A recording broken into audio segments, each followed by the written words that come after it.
সাবেক 3 বারের সফল প্রধানমন্ত্রী ও বিএনপির চেয়ারপারসন বেগম খালেদা জিয়ার মৃত্যুতে গভীর শোকাচ্ছন্ন বগুড়া। শহর জুড়ে বিষণ্ণ পরিবেশ।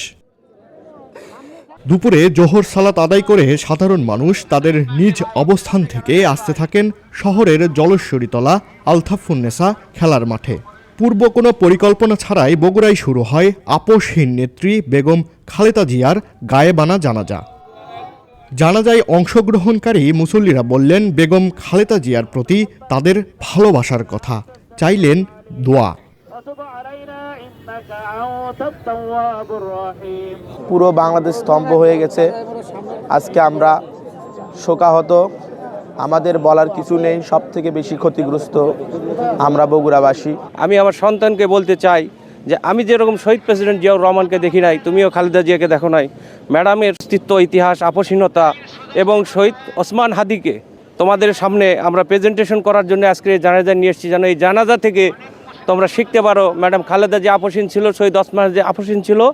ইনসাফ এর দুনিয়া কায়েম করার জন্য ভবিষ্যৎ প্রজন্মকে নিয়ে আসছি। তো আমি আসতেছি, আমার ছেলে আমার সাথে নিচে যে আমিও যাব, আমার নেত্রী বেগম খালেদা জিয়ার জানাজায় যাব। আপনারা সবাই দোয়া করবেন। দেশবাসীর কাছে আমার নেত্রীর জন্য দোয়া চাই, আমার নেত্রীর যেন আল্লাহ বেহেশত নসিব করে। বেগম খালেদা জিয়ার অবদানের কথা বলতে গিয়ে অনেকেই আবেগ আপ্লুত হয়ে ভেঙে পড়েন কান্নায়। দুঃখের বিষয়, তার ছেলেকে সে প্রধানমন্ত্রীর সিটে বসতে দেখতে পারলো না। আমরা খুবই বিদারিত অবস্থা, আমরা বলে বোঝাতে পারবো না আমরা কতটুকু কষ্টের মধ্যে আছি। আমরা সবার কাছে দোয়া চাই তার জন্য, আল্লাহ পাক তাকে জান্নাতুল ফেরদৌস দান করে। আপনারা সেখানে দোয়া করবেন। হ্যাঁ, আমার বলার মতো ক্ষমতা নাই ভাই।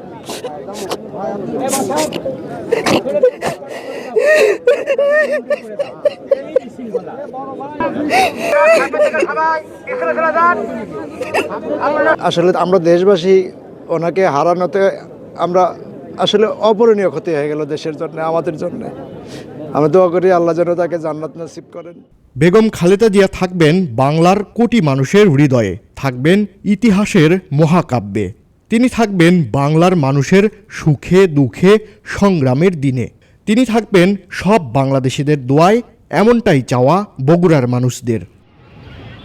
রাহিনুর ইসলাম, দৈনিক করতোয়া, বগুড়া।